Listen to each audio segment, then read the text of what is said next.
Kwa majina naitwa Kamishna Msaidizi wa Polisi Anthony Harold Mkwawa. Mimi ni polisi jamii mkoa wa Mbeya. Leo tarehe 29 mwezi wa 5 2026 tumefika katika sekondari ya Mbeya Day kwa ajili kuja kuongea na wanafunzi ambao wanafunga shule leo, wanaenda majumbani mwao, na pamoja na wazazi ambao wamealikwa katika mkutano huu. Na sisi kama jeshi la polisi tulialikwa kuja kutoa elimu kuhusiana na wanafunzi ambao wanakwenda majumbani na wazazi wao ambao wanaenda kuwapokea.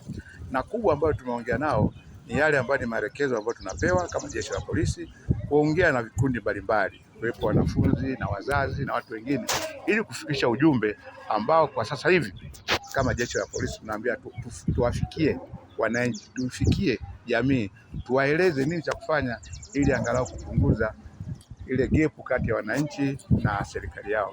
Sisi kama mkoa wa Mbeya leo tumezungumzia pakubwa kuhusu mambo ya ukatili wa watoto, mambo matishio ambayo sasa hivi yanaendelea ya watoto kufanyiwa vitendo ambavyo sio vizuri, mfano vya kulawitiwa na kufanyiwa mambo ambayo sio mazuri. Sisi kama jeshi la polisi tukasema tuwaambie nini cha kufanya wasiweze kupata na hayo majanga. Moja, wanapotoka majumbani mwao, basi wazazi wahakikishe vyombo ambavyo vinatumika kuwapeleka mashuleni au wale ambao wanatembea kwa mguu, basi asitembee mtu mmoja, lakini watembee angalau na watu wawili watatu. Pili, tukaambia wazazi na wanafunzi wasikubali kupata lifti kutoka kwa watu ambao hawajui, maana hao ambao wanawapa lifti wanaweza kusababishia teku au kufanya jambo ambalo sio zuri. Mimi kwa majina ni mrakibu mwandamizi wa jeshi la polisi Idrisa Mwarabu Kisaka, ni RCO mkoa wa Mbeya. Kunakuwa na mambo mengi sana ya ukatili ambayo yanawatokea watoto wetu, lakini ukiangalia sana ni wazazi wamekengeuka kutoka kwenye kutofautisha kati ya matunzo na malezi. Wazazi wengi wanapokuwa anahakisha mtoto anaenda shule, amekula vizuri na nini, amemalizia hapo, yeye yuko busy na mambo yake tu, hamfuatilii mtoto, hamsimamii mtoto. Mtoto anabadilika, mabadiliko mbalimbali ya kitabia, mzazi unakuta wakati mwingine hafuatilii. Kwa hiyo mwisho wa siku inaangukia mtoto anakutana na vitu vigumu sana kwenye maisha na anaingia kwenye makundi ya ajabu wakati mzazi hajui. Lakini leo tumepata fursa ya kuongea nao wazazi. Kwa kweli wametuelewa na wamefurahi sana kwa somo ambalo tumelitoa. Lakini isitoshe pia tumeongea na watoto wenyewe. Ile awareness, ile self awareness, mtu ajitambue na ujue kwamba wewe ni nani na unawajibika wapi, na ujue mipaka yako pia kama mtoto. Kwa mfano utakuta mtoto ana urafiki na mtu ambaye wana tofauti kubwa sana ya umri, kitu ambacho sio kitu kizuri. Lakini pili, utakuta wakati mwingine baadhi ya wazazi nao wanakuwa wakali sana kwa watoto. Kwa hiyo watoto wanashindwa kuwa wazi kwa wazazi wao. Mtoto anafanywa labda vitendo vya ukatili, anatishwa, akifika nyumbani anaogopa kutishwa zaidi tena na baba yake. Kwa hiyo unakuta mtoto anaishi kwa woga tu, huko mtaani woga, nyumbani woga. Mimi kwa jina naitwa Ismail Fazal Kasam, mzazi wa mwanafunzi anayesoma shule ya Mbeya Day. Wamekuja kutupa elimu ya matukio yanayotokea sasa hivi katika nchi yetu, ya watoto kufanyiwa vitendo vya kikatili, kutekwa, kurubuniwa.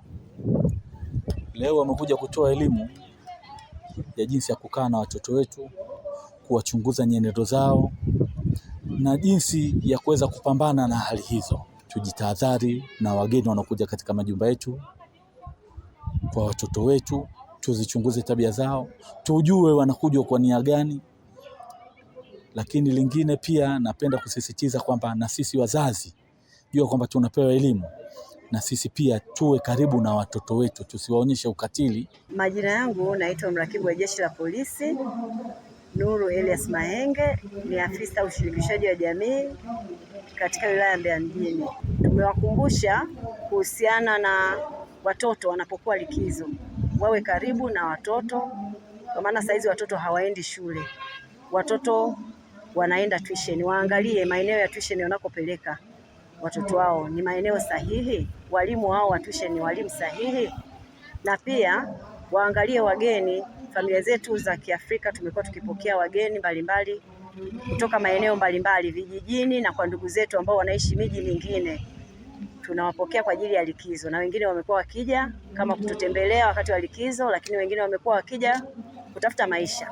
Hawa wageni tunaowapokea, waangalie wageni wanaowapokea wakiwa majumbani mwao ni mgeni wa aina gani, wasiwachanganye wageni kulala na watoto wao katika chumba kimoja. hawa wageni wanaowapokea wahakikishe wana mahali pa kuwalaza, kwa sababu leo hii ukimpokea mgeni ambaye humjui, hujui malezi yake, hujui tabia zake, sawa ni ndugu yako, lakini kwa muda mmetengana sasa, kila mtu ana tabia zake, ukamlaza pamoja na watoto wako, mtoto wako atafundishwa kitu gani na mgeni? Na watoto wengi wanafanyiwa matukio ya kikatili, hasa ukatili wa kingono na hawa ndugu ambao tunawapokea majumbani mwetu.